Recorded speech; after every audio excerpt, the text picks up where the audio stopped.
Hey guys, so today I wanted to make a video unboxing this Motorola Moto G Play. This is the 2021 model. There was many older versions of this phone, but this is the brand new one.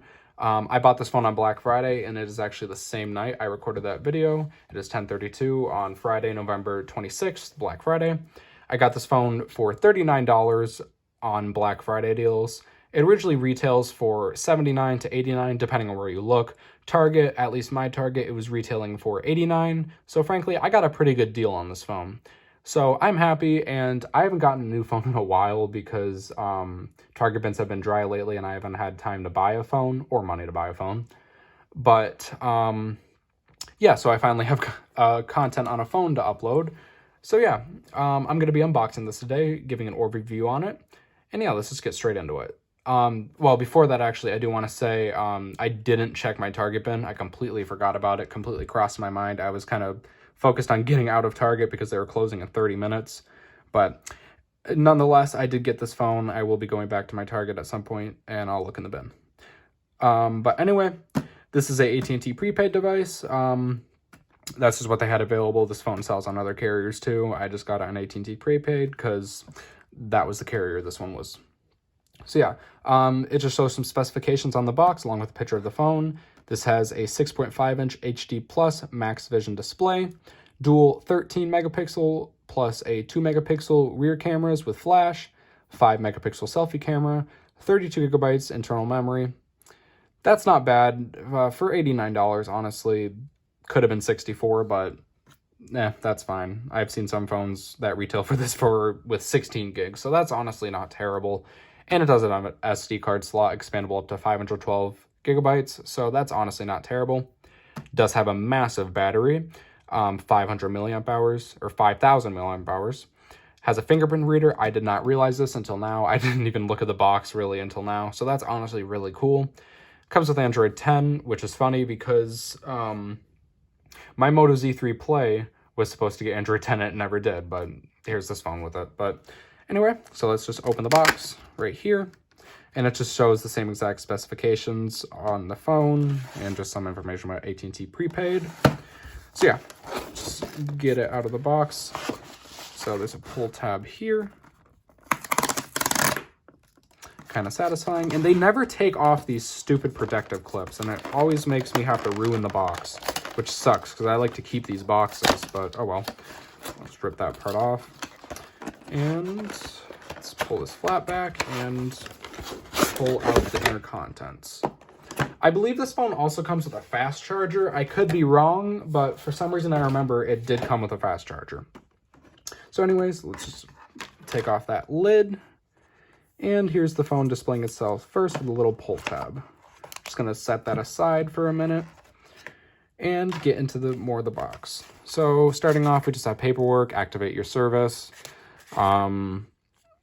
AT&T Call Protect. I actually use that on my phone because I have AT&T. It's actually really useful.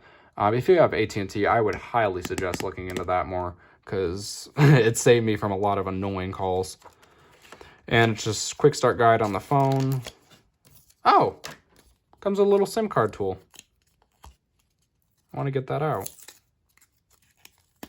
Huh, kind of a cool design one. I'm going to keep that. And just legal and safety info. No one cares about all that. Here's the charger. Oh, this phone is USB-C. I, again, crossed my mind completely. I didn't even realize that. But yeah, USB-C charger. And a charging brick that says 10 on it. Does that have to signify for, like, 10-watt charging or something? Let's see. Let's see what wattage this is.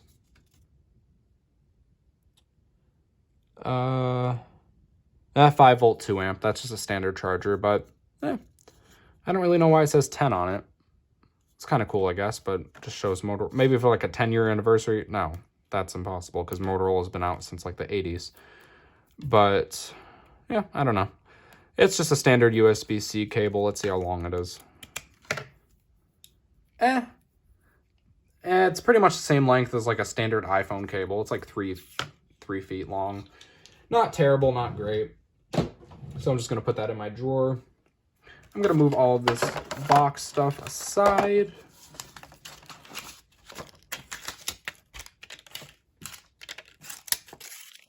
Sorry, I'm just trying to clean up a little bit. I will put that on the floor and let's get into the phone.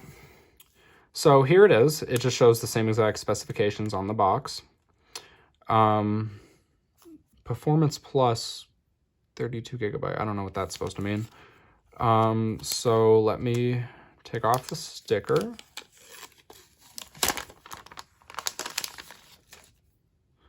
Huh, it's a pretty big phone, honestly. I'm gonna peel off this sticker.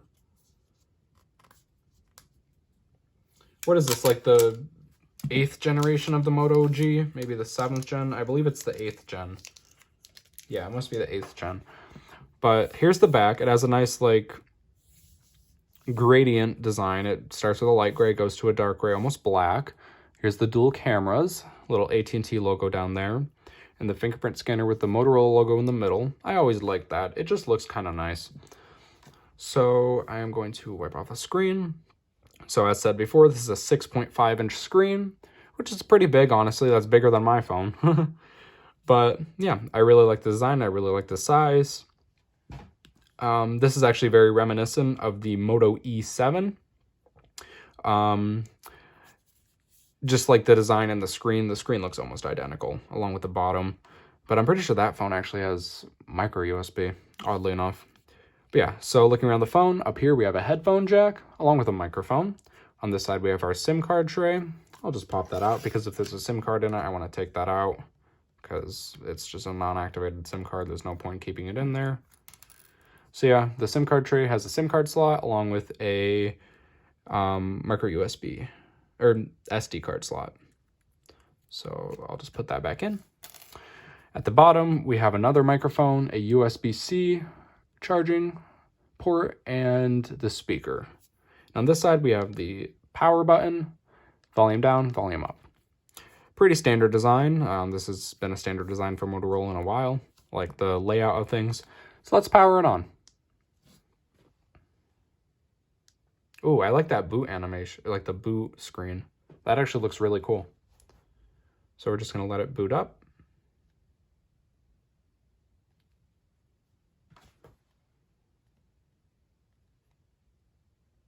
Just shows the Motorola logo. It's like pulsating a little bit, along with powered by Android. Ooh. Hello, Moto. I really like that animation. Then it just shows the AT&T logo. Yeah, I really like that. And the dark theme setup menu, so let's just get started. Oh yeah, connect mobile network. Just gonna skip that. I took out the SIM card anyway. But looking at the screen, this screen is definitely 1080p. This is actually a really nice, vibrant colored screen. Of course, it's blown out contrast-wise, but I can change that a little bit. Yeah. It's honestly a really nice screen. I have no complaints about this screen. It's very nice, very vibrant. So I'm going to connect it to my Wi-Fi. And one thing I can say straight away, the vibration motor, it's not like flagship quality, but it's a good vibration motor. It's not rattly by any means. You can definitely tell it's a vibration motor for a budget phone, but it's by no means rattly, just doesn't feel cheap. It feels very tight, which I like, because that's one way to tell a cheap phone from an expensive one. The vibration motor makes a big difference, especially when you're typing on an Android phone. So just getting a few things ready. This may take a few minutes.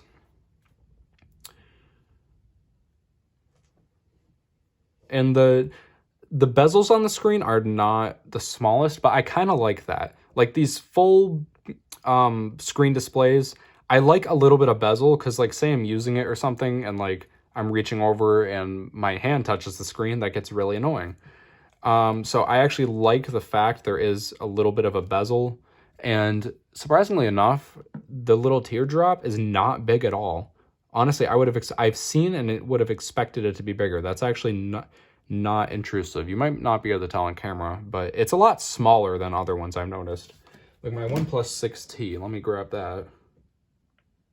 Let me get on a white page. Maybe I can do eBay? No. Just trying to find something that would be a white page. Nope. CPU-Z, that works. No.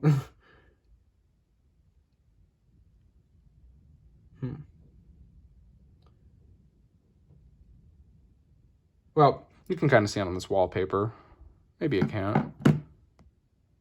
Yeah, the notch is a little bigger on this phone. It's a little more intrusive, but this phone is also a few years newer, so that's not a surprise.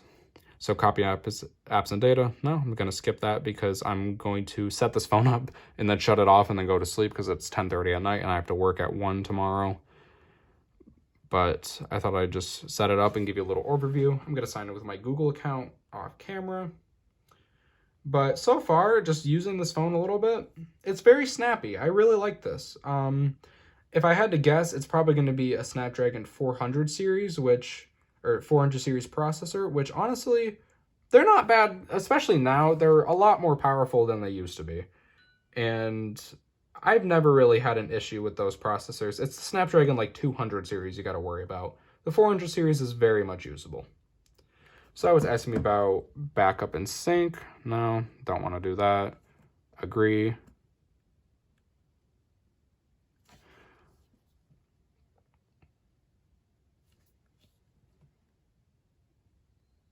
So now it's just loading. Perfect. Getting account info.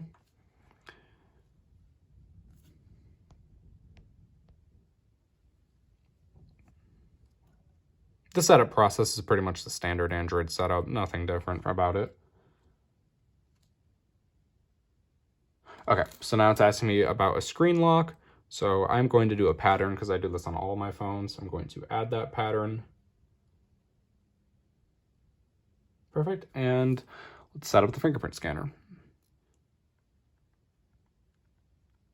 Seems very responsive. I'm doing this very quickly. No issue at all. Getting the edges of my finger. Yep. I also like this in the setup. On some phones, it doesn't ask you if you want to add another fingerprint, but I like to add all 4 at the same time. For this phone, I do my index finger twice for both hands. So I do like that it immediately prompts me to add another. But I think for now, for my left hand, I'm just going to do it once because I don't think I'm really going to use it that much. Continue setup. Sure, let's continue. I don't know what else it's going to ask me, but I kind of like that you can set it up now or later. Google Assistant. I'm going to skip that because if I have the phone on and I go to use my Google Home, the phone will turn on too. None of that I really care about. So now it might prompt me to the home screen. Just Motorola stuff. Next. Sure. Only while using. And this is probably going to be an AT&T setup. Yeah, it's an AT&T setup. Oh, yeah, I agree. Yeah, this is just AT&T setup stuff, so I'll just breeze through that really quickly.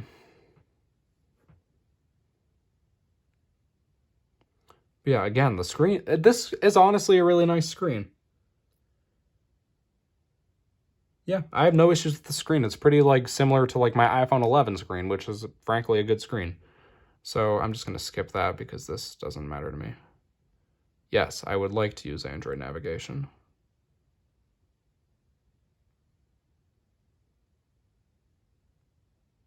Gesture. Oh, and there we go. Setup is over. So of course it's going to be a little slow at first just because it just got done setting up. But as you saw before, this is Android 10. The phone does feel quite snappy. There is quite a bit of bloatware, all of which I will be disabling.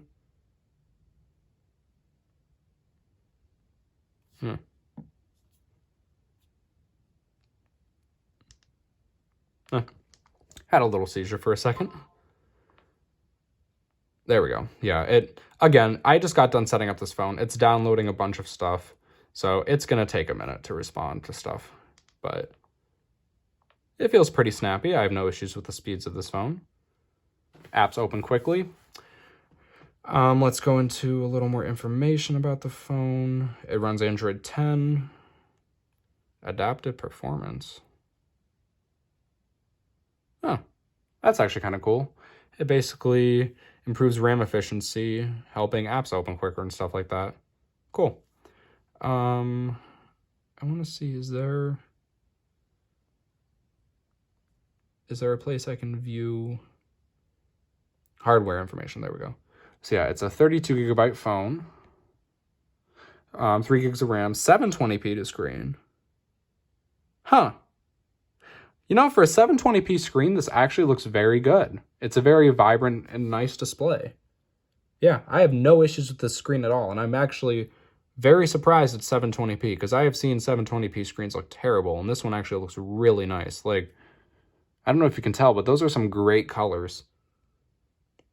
Yeah, honestly, this is a very nice phone. And it's a big improvement from the older Moto G Play phones. I had a Moto G6 Play, and that thing was a nightmare to use, honestly. But yeah, I'm very happy with this phone. I will probably give an update on how I'm liking it after I get it fully set up. And there will be like a part 2 to this video, but for you, it'll just be a jump cut. So I am going to probably finish this video off tomorrow, because I'm going to bed and I have to work tomorrow. So yeah, for you, it'll just be a jump cut though. So see you in a minute. Okay, so I've had this phone for about a week now, more like 2 weeks actually. But I've been using it pretty extensively, honestly, mainly to respond to messages on Instagram and stuff like that. And I just wanted to finally give like a full review on it, essentially. So you saw the unboxing, and now I'm going to review it and ignore all the fingerprints. So starting off, let's just go around the features of the phone. So I'm just going to go around the body and show you some features that I already did, but I'm going to explain my experience with them. So starting off, the screen. The screen is actually really good. So it is only 720p, which for some people they may hear that and be a little weary, but you may be able to tell it has very, very good colors. It's a very nice IPS panel, and the viewing angles as well are very good. You can pretty much look at it from any angle and not have an issue at all. Sorry, I'm just adjusting my tripod. Perfect. So the screen, very nice. And it is, like I said, it's an IPS screen, so it's not like some crappy TFT screen. So the colors are very vibrant and the viewing angles are very good. If I had to say, I'd say this phone has a bit of, it doesn't really have a blue tint or anything, because like some IPS panels, you know, some have a red tint, some have a green tint, some have a blue tint, but I don't really notice a tint on this. If I had to say, maybe it would be very, very slightly blue, but take that with a grain of salt. I mean, very, very, very slightly. It's frankly an amazing screen, especially for 720p. It's honestly pretty impressive for a 720p screen, because if you look at it really closely, if I can get this to focus, yeah, you're not really going to see pixels. It's a very high quality screen, especially for the price and especially for the resolution. I have no issues with the screen. So that is my experience with the screen. Very nice. Now, let's move on to the cameras. So the cameras, on the back, there's a 13 megapixel and a 5 megapixel camera. And on the front, I believe it's a 5 megapixel as well. Either that or a 8 megapixel. One of the two. The cameras are okay. They're nothing to write home about. But again, this is a phone that I paid $40 for brand new on Black Friday. And if you look at it from the perspective of a $79 to $89 phone, they're also pretty reasonable. If you're buying a phone at this price point, you can't expect anything amazing. And frankly, for what they are, the cameras are very much acceptable.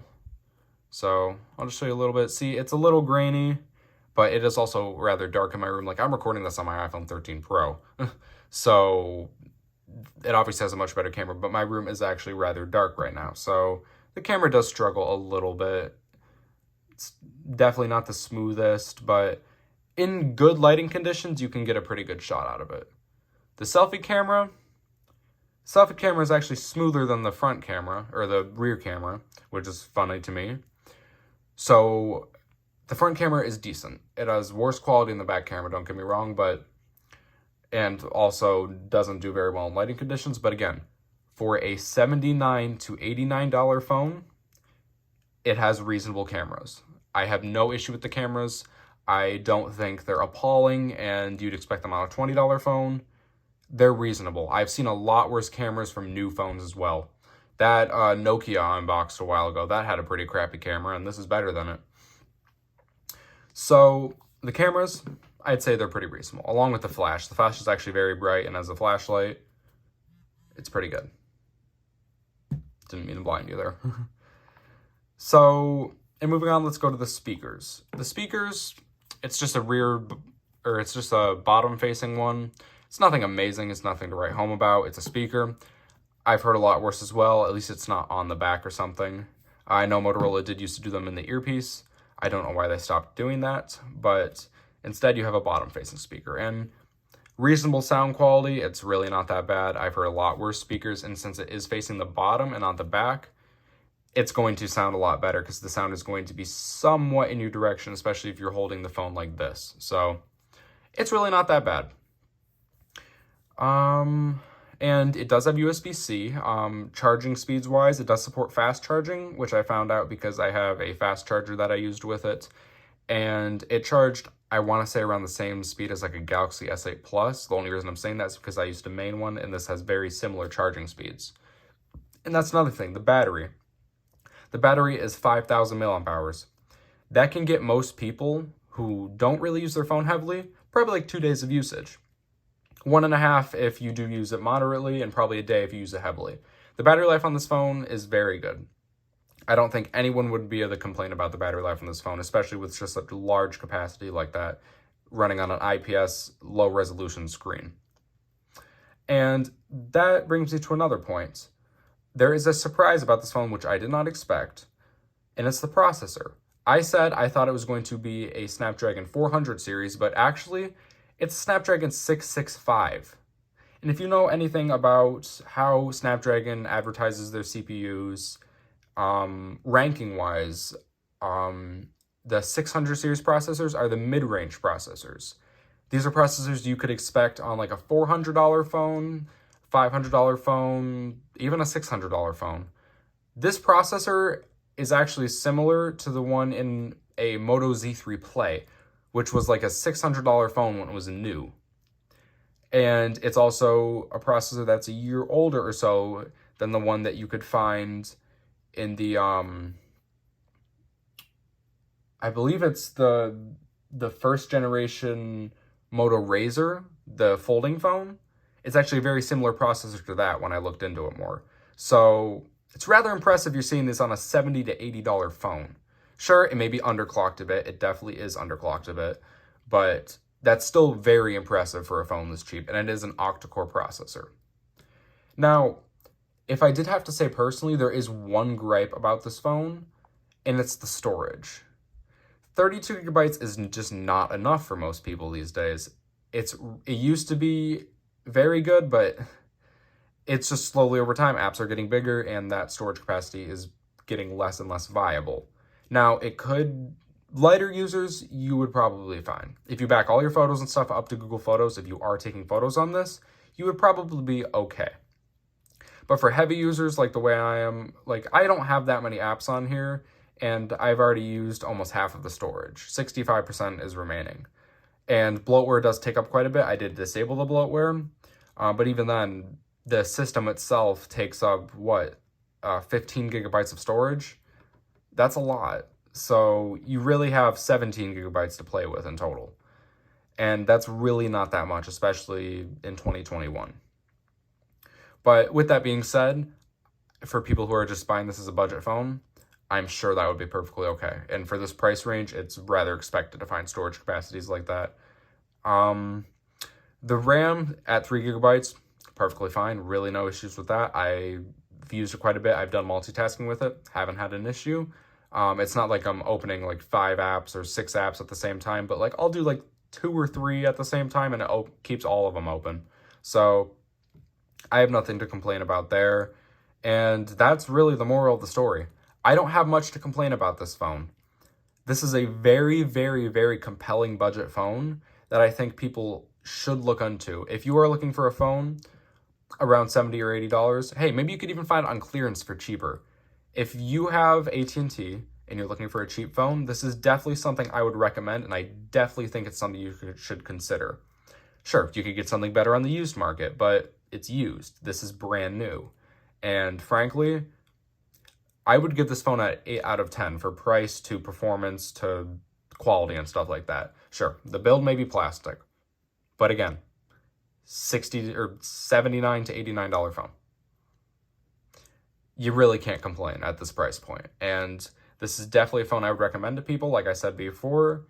And yeah, so honestly, I think that's it. If you're looking for a cheap budget phone, look at the Moto G Play 2021 model. So I hope you guys enjoyed this video. If you did, be sure to like and subscribe, and I'll see you guys next time.